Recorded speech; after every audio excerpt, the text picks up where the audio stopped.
My friend, in this life there is what I will call mobility and mobility.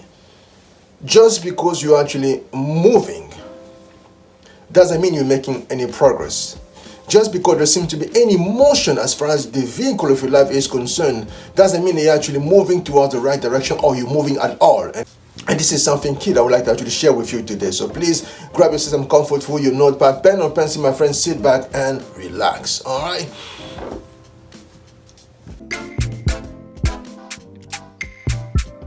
Dimitri here. Let's get right into it.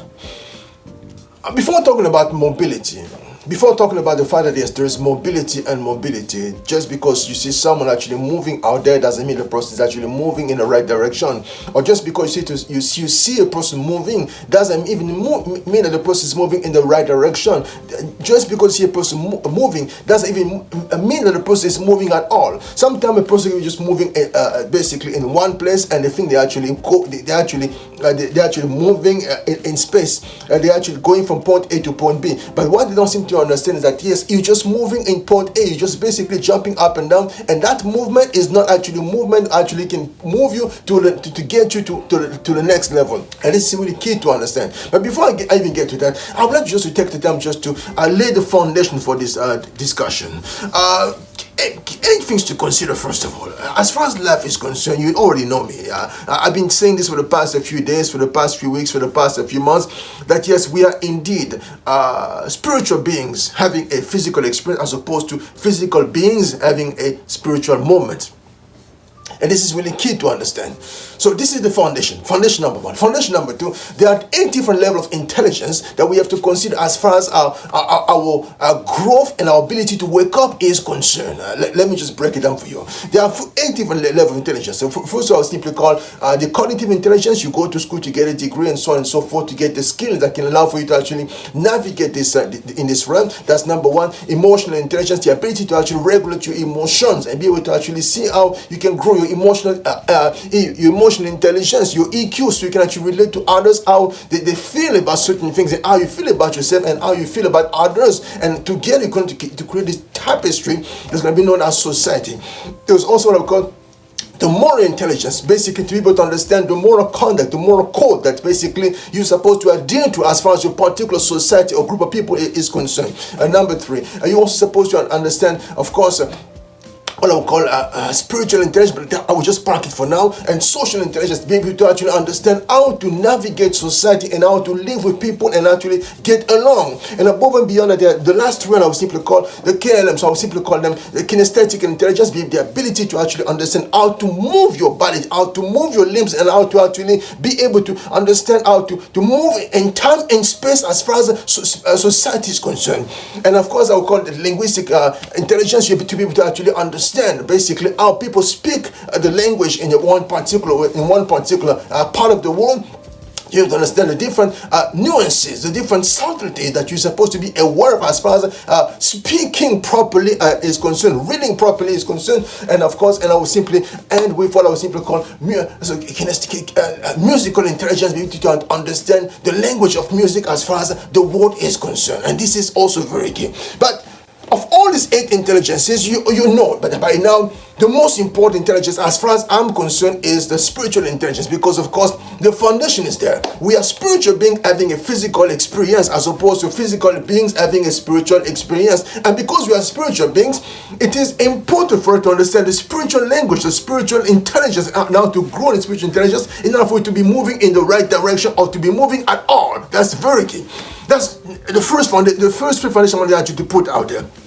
Now, let me just give you an example, and when I just give you exactly where we're going with this one. First example, I'm simply going to bring you to 1974 in Kinshasa, where these 2 giants by the name of Muhammad Ali and George Foreman decided to actually go fight for the championship belt in Kinshasa. And as they get to Kinshasa, of course, there is this there's this thing that people are looking at. There's first of all this young man who was about in his 30s, who basically seen by many as has been, and there's this young man in his 20 was still in his prime, was just managed to defeat two iconic fighters by the name of Ken Norton and Joe Frazier. And Joe Frazier is precisely the one who stopped Muhammad Ali. And basically people are saying, if that's the case, he was able to stop Joe Frazier in such a commanding manner, there is absolutely no way that Ali, who was struggling against Joe Frazier, was going to be able to actually survive at the hands of George Foreman. Because they're looking at, first of all, age, of course, size, and the ability to actually inflict pain upon the others. So to make matters even worse, when they actually go to Kinshasa to actually prepare for the fight, they were sharing the same training facility. So very interesting, very, very interesting. Before Muhammad will come to the training facility to actually do his exercise, George Foreman will actually go there and do his exercise. And as he's doing his exercise, of course, at one point he have to work on the punching bag. He will work on the punching bag so hard with so much intensity that by the time we'll be actually done with the punching bag, there will be literally a hole or a dent in the punching bag that will be still visible. So by the time George Foreman is actually leaving and Muhammad is actually coming, he'll be forced to look at this dent and simply look at marvel at the ability to inflict pain that George Foreman, the young George Foreman, actually possessed. So of course, many people, including Ali's people themselves, started wondering, says, my goodness, could it be that we actually way too deep, that this is basically going to be the fight that's going to kill the career of our friend, because there's no way it's going to survive at the end of George Foreman. But of course, here's what they're looking at. They're looking at size. They're simply saying, yes, it's much bigger, it's much younger, it's much stronger, so therefore it's going to actually win the fight. But of course, when they get into the ring, they realize, of course, it was a completely different story. Why? Because Muhammad Ali was actually looking at himself differently as far as the spiritual realm is concerned. He had the ability to understand the spiritual realm much better than George Foreman, because he simply saw himself as a giant, as a bigger giant, as a better giant. And therefore, when they got into the ring, he was able to actually convey the same understanding of the spiritual principle and actually apply them to the fight, and before you know it, to simply turn George Foreman into a midget and to send George Foreman actually going to the canvas and actually win by knockout. So that was example number one. So basically, a spiritual person who understands the spiritual realm better than the other person is always going to have the upper hand. That's just very key. Number two, I'm just going to end with this example. As I was telling you a few days ago, in this particular book, book of John, I told you the story already. Jesus goes to Samara and they meet this woman. This woman actually basically they're talking and so on and so forth, and things are actually going very well until Jesus asks, make the request. He says, could you please bring me some water, because I need to drink some water. And of course, this leads to a very interesting conversation, because the woman simply says, number one, you know I'm a Samaritan, and you know you're basically Jewish, so the two of us are not supposed to be interacting. But why aren't you putting me in this predicament to actually force me to talk to you? Number two, so you know the time of the day you're not supposed to be, and so on and so forth. And of course, eventually the conversation went on to talk about her personal life, and the personal life, the key question was, go bring your husband. And of course, this question had unraveled the state of her life, to the point where she realized that she was basically not what she was supposed to be. She was basically moving as far as motions are concerned, but she was not making progress. Basically, there was no sense of upward mobility as far as her life is concerned. Yes, she was moving. She was moving every single day. As a matter of fact, she was moving in through time and space. She left her home to actually come fetch. So she was moving. She was about. As a matter of fact, of all the 8 intelligences, we can simply say that yes, she was able to actually have a very good level of understanding of at least 5 levels of intelligence. We can say that yes, she was able to actually, she must have been gone to school, because she understood certain basic key principles she was supposed to understand. She must have been good when it comes to cognitive intelligence. She must have been good when it comes to emotional intelligence. She must have been good when it comes to moral intelligence, because she was able to understand that yes, this is the time of the day where I'm supposed to shop, as opposed to early in the morning when all the people who's like basically out in a particular place. She was able to also understand that yes, cognitive, emotional, moral, and she was also able to understand social intelligence, that yes, this is the time when I'm supposed to show up. And she was also able to understand, yes, of course, kinesthetic, because she was able to actually move and to use her limbs and to actually go up and come back without any problem. But of all these 5 intelligence she was able to master, there was one key intelligence where she was lacking, which was spiritual intelligence. And when the whole in her thinking, basically how she think in the spiritual realm was actually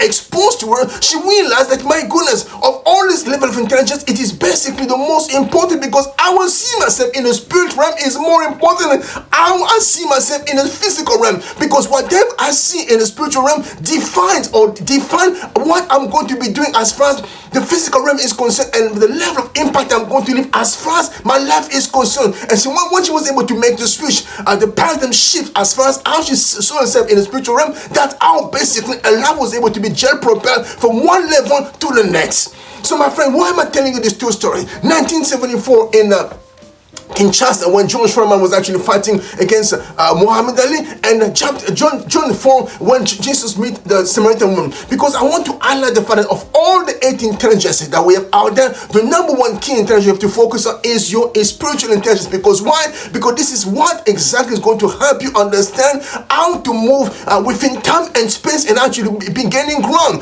Not just move for the sake of moving, but moving in the right direction. Not just moving in the right direction, but actually jumping leaps and bounds and going exactly where you're supposed to go. So by the time your time is actually up, you can look at your life back and simply say, yes, I came, I saw, and I conquered, and I met a dent in the universe. Because many people are actually moving, seemingly making progress, but deep inside, when you sit down to talk to these people, they know that basically what you see is basically nothing but emptiness. Because the car that they're actually driving, the home they're actually owning, the bank account they actually have are basically nothing and meaningless to them, because they know that as far as everything is concerned, there's still a hole as far as the spiritual understanding of life is concerned. And because of that, they don't see basically themselves as successful as they should have been. And because of that, they simply say to themselves, my goodness, what a waste of time this has been.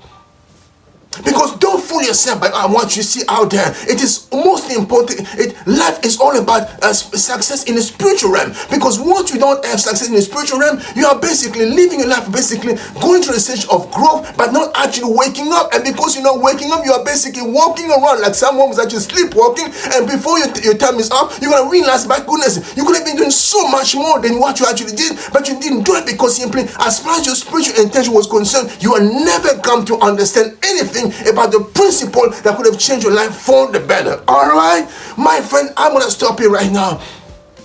Before I go, 4 key things I kindly ask you to do. Number 1, please make sure you like this video. Number 2, please make sure you leave a comment in the comment section. Number 3, please make sure you share this video with as many people as possible. Number 4, please make sure you subscribe if you have not already done so. Alright, thanks again for watching. Looking forward to sharing more of you in the days to come out in the table care. And remember, you are perfection made flesh. You are perfection made flesh. You are perfection made flesh. But now for that perfection, that spiritual perfection manifesting basic in this physical realm, you have to understand exactly how the spiritual realm works. You have to understand the language of the spiritual realm, because if you don't, my friend, you're still going to be basically moving, seemingly making progress without actually making progress. So my friend, in all that you do in this season, remember to be intentional as far as the spiritual realm is concerned. All right, love you so much. Take good care.